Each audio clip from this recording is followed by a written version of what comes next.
ഇപ്പോൾ ഷാനിമോൾ ഉസ്മാൻ കൂടി ടെലിഫോൺ ലൈനിൽ ചേരുന്നുണ്ട്. ശ്രീ ഷാനിമോൾ ഉസ്മാൻ, ഈ കൂട്ടബലാത്സംഗം നടക്കുന്ന സമയത്ത് ബിൽക്കിസ് ബാനുവിന് പ്രായം വെറും 21 വയസ്സ് മാത്രമായിരുന്നു.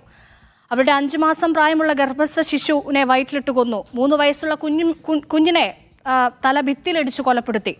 വീട്ടിലെ ബാക്കി 7 പേരെ വെട്ടിയും കുത്തിയും കൊന്നു. പക്ഷെ അതുകൊണ്ടൊന്നും പക തീരുന്നില്ലായിരുന്നു. അവർ നടത്തിയ നിയമ പോരാട്ടം, അതിനിടയിൽ അവർ അനുഭവിച്ച അസ്വസ്ഥതകൾ, അവരുടെ അവസാന വാതിലായിരുന്നു സുപ്രീം കോടതി. വിധി വരുമ്പോൾ എങ്ങനെ നോക്കിക്കാണണം? അല്ല, ഈ വിധി തീർച്ചയായിട്ടും ഈ രാജ്യത്തെ ജനങ്ങൾ നൽകുന്ന വലിയൊരു പ്രതീക്ഷയാണ്. രാജ്യത്തെ പരമോന്നത നീതിപീഠത്തോടുള്ള ബഹുമാനം 10 മടങ്ങ് നമുക്ക് വർദ്ധിക്കുന്ന ഒരു വിധിയാണ് എന്ന് പറയാതിരിക്കാൻ പറ്റുന്നില്ല. ഇതിനകത്ത് ഇവിടെ സൂചിപ്പിച്ചതുപോലെ ആ പെൺകുട്ടി, അന്ന് 5 മാസം ഗർഭിണിയായിട്ടുള്ള ഒരു പെൺകുട്ടി, ഒരു സ്ത്രീ എന്നുള്ള നിലയിൽ തീർച്ചയായിട്ടും അവിടെ നടത്തിയിട്ടുള്ള മനുഷ്യാവകാശ ലംഘനങ്ങളെ ആ പെൺകുട്ടി ഏത് രീതിയിൽ പൊരുതിയാണ് ഇന്നത്തെ ഈ അവസ്ഥയിലേക്ക് എത്തിച്ചേർന്ന് നമ്മൾ ആലോചിക്കണം. ഇതിനകത്ത് ഏറ്റവും ഗുരുതരമായിട്ടുള്ള പ്രശ്നമെന്ന് പറയുന്നത്, രാജ്യത്ത് സത്യപ്രതിജ്ഞ ചെയ്ത് അധികാരത്തിലേറുന്ന ഗവൺമെന്റുകൾ അവര് ജീവനും സ്വത്തിനും, ഒരു പൗരന്റെ ജീവനും സ്വത്തിനും സംരക്ഷണം നൽകും എന്ന് പറഞ്ഞ് ഭരണഘടനയെ അധികാരത്തിലേറുകയും, മറിച്ച് ഇഷ്ടക്കാര് വരുമ്പോൾ ഏത് തരത്തിലുള്ള കുറ്റകൃത്യത്തിൽപ്പെട്ടാലും അവരെ സംരക്ഷിക്കുന്നതിന് വേണ്ടി നിലപാടുകൾ മാറ്റി ചെയ്യുന്നവർക്കുള്ള വലിയൊരു തിരിച്ചടി കൂടിയാണ്. ഇതിനകത്ത് ഈ കേസുമായി ബന്ധപ്പെട്ട് പറയുമ്പോൾ മഹാരാഷ്ട്രയിലേക്ക് ആ കേസ് മാറ്റേണ്ടി വന്നത് എന്തുകൊണ്ടാണ്?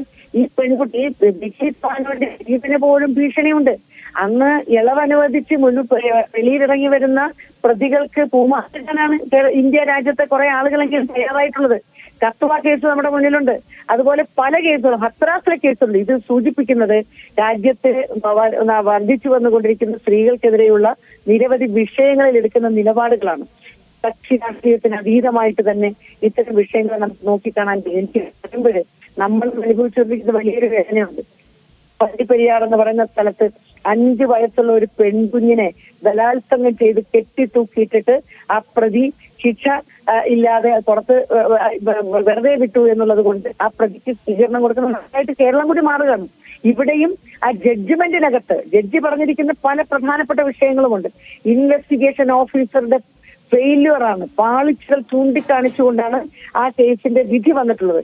അതും രാഷ്ട്രീയ പ്രേരിതമാണ്.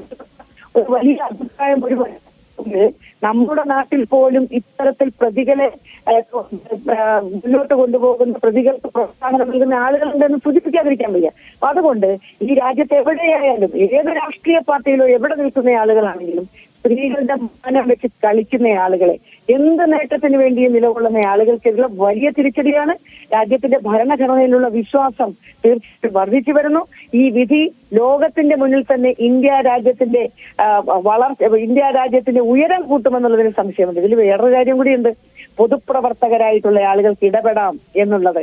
ടി സ്റ്റാർ സത്തൽവാദിനെ പോലെയുള്ള പൊതുപ്രവർത്തകരെ അവർ എത്രത്തോളം പ്രയാസം അനുഭവിച്ചിരിക്കുന്നത്. ഇതുപോലെയുള്ള വിഷയങ്ങൾ ഇടപെട്ടുകൊണ്ട് വ്യക്തിപരമായി വ്യക്തി ജീവിതത്തിൽ ഉണ്ടാകുന്ന ബുദ്ധിമുട്ടുകൾ, ഭീഷണികൾ, അതുപോലെയുള്ള നിരവധി വിഷയങ്ങൾക്ക് നടുവിലാണ് അവരെ പോലെയുള്ള ആളുകൾ ജീവിക്കുന്നത്. ഇതിനകത്ത് ഒരുപാട് സ്ത്രീകളടക്കം നമുക്ക് ഇപ്പോൾ വാർത്തയിൽ വന്നുകൊണ്ടിരിക്കുന്നുണ്ട്. അവർ കൊടുത്തിട്ടുള്ള പൊതു താല്പര്യ ഹർജി തീർച്ചയായിട്ടും അവരുടെയൊക്കെ ഇടപെടലിനെ ഒരു പൊതുപ്രവർത്തക എന്നുള്ള നിലയിലും ഒരു സ്ത്രീ എന്നുള്ള നിലയിലും അഭിമാനപൂർവ്വം ഞാൻ ഈ കേസിനെ നോക്കിക്കാണുകയാണ്. വൈകാരികമായിട്ട് മാത്രമേ ഈ കേസിന്റെ വിധിയെ നമുക്ക് വിലയിരുത്താൻ കഴിയുള്ളൂ. ഇതിൽ ഇടപെട്ട മുഴുവൻ ആളുകളെയും ഈ അവസരത്തിൽ ഹൃദയത്തിൽ തൊട്ട് ഞാൻ സല്യൂട്ട് ചെയ്യുകയാണ്. ശരി, നന്ദി ഷാനിമോൾ ഉസ്മാൻ. ഇപ്പോൾ